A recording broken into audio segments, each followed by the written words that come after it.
এই মিছিল উত্তর সমাবেশে আমরা কতিপয় জুলাই যোদ্ধার বক্তব্য শুনব। এ পর্যায়ে আমাদের সামনে বক্তব্য রাখার জন্য বিনীতভাবে অনুরোধ জানাচ্ছি 24 বিপ্লবের অন্যতম জুলাই যোদ্ধা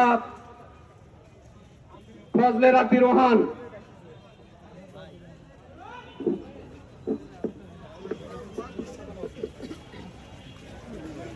এ পর্যায়ে আপনাদের সামনে বক্তব্য রাখছেন অন্যতম জুলাই যোদ্ধা ফজলে রাব্বি রোহান।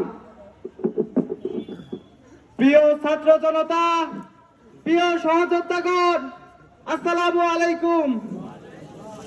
আমি বেশি কথা বলবো না, শুধু এটুকুই বলতে চাই যে আমরা সেই ছাত্র জনতা যারা 1952 সাল থেকে শুরু করে 1971, 1990, 2018 এবং শেষ পর্যন্ত 24-এ জীবন দিয়েছি।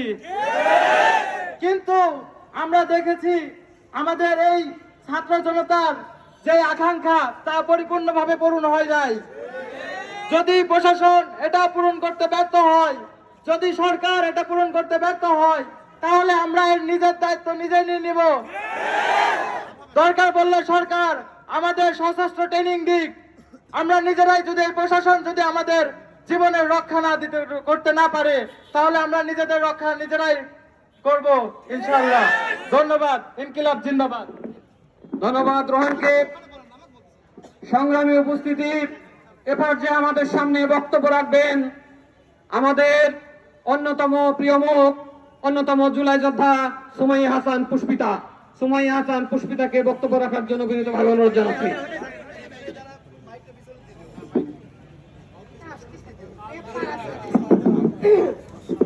আসসালামু আলাইকুম প্রিয় সহযোদ্ধা ভাই ও বোনেরা, আজকে আমরা আমাদের জুলাই আন্দোলনের সম্মুখ সারির অন্যতম আমাদের অনুপ্রেরণার আতুরঘর যে ভাই ছিল হাদি ভাই, তাকে হারিয়ে আজকে আমরা এখানে দুঃখ ভারাক্রান্ত মন নিয়ে আমরা এখানে উপস্থিত হয়েছি।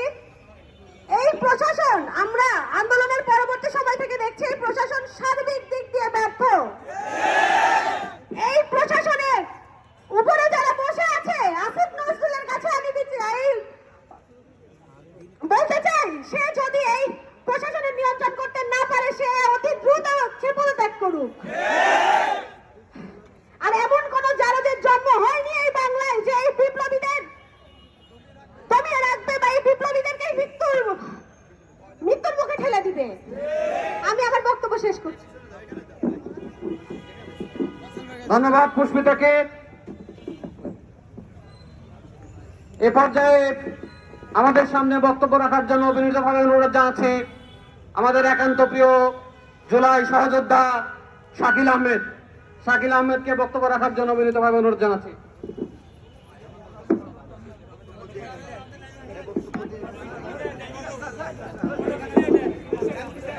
সংগ্রামী ছাত্র জনতা, আপনারা জানেন গত শুক্রবারে আমার ভাই হাদিকে তার নির্বাচনী প্রচারণার কাজে যখন যাচ্ছিলেন জুমার নামাজ শেষ করে, তখন এই স্বৈরাচারী বাহিনী, এই ফ্যাসিস্ট শেখ হাসিনার পেটুয়া বাহিনী, সন্ত্রাসী বাহিনী আমার ভাই হাদিকে মাথায় গুলি করে আজকে আমার হাদি ভাই শহীদ বরণ করেছেন।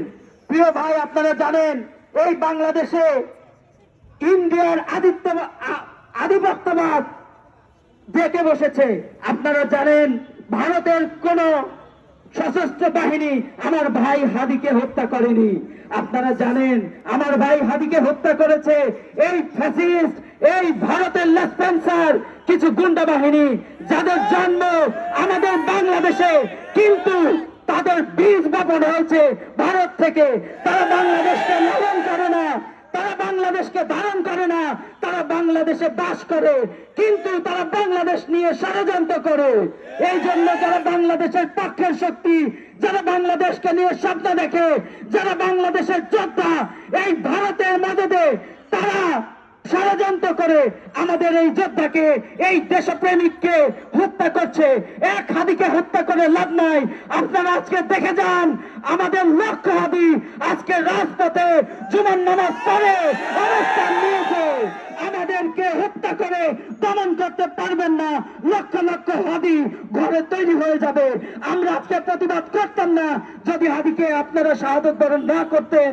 আমরা আজকে এখানে উপস্থিত হয়েছি তাকে শাহাদত বরণ করার জন্য। হাদি ভাইয়ের জন্য আমরা জান্নাত কামনা করে আমি আমার বক্তব্য এখানে শেষ করছি। আসসালামু আলাইকুম।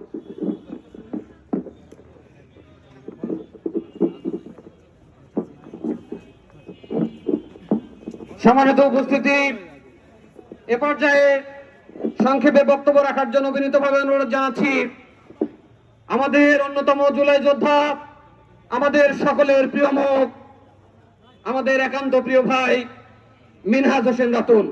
মিনহাজ হোসেন রাতুলকে সংক্ষেপে বক্তব্য দেওয়ার জন্য অনুরোধ জানাচ্ছি। আসসালামু আলাইকুম ওয়া রাহমাতুল্লাহ। আপনারা জানেন গত জুম্মাবারে নামাজের পরে নির্বাচনী প্রচারণার সময় আমাদের ভাই ওসমান হাদি ভাই গুলিবিদ্ধ হয়। গত জুমাবার রাত মানে বৃহস্পতিবার রাতে উনি শাহাদত বরণ করেন। সকালে বলে ইন্না লিল্লাহি ওয়া ইন্না ইলাইহি রাজিউন। শুক্রবারে মৃত্যুর জন্য আল্লাহ তাআলা এই মৃত্যুকে অবশ্যই শহীদ মৃত্যু হিসেবে কবুল করবে, আমরা সেই ফরিয়াদ করি। আমি দুটি কথা আপনাদের উদ্দেশ্যে বলতে চাই। প্রথম কথা হচ্ছে, আগামী তফসিল ঘোষণা হয়েছে, আগামী যে কোনো দিন নির্বাচন। ভাই, 2টা ভোট বেশি পাওয়ার জন্য কোন দল আপনার আওয়ামী লীগকে নিজের দলে ঠাঁই দিয়েন না।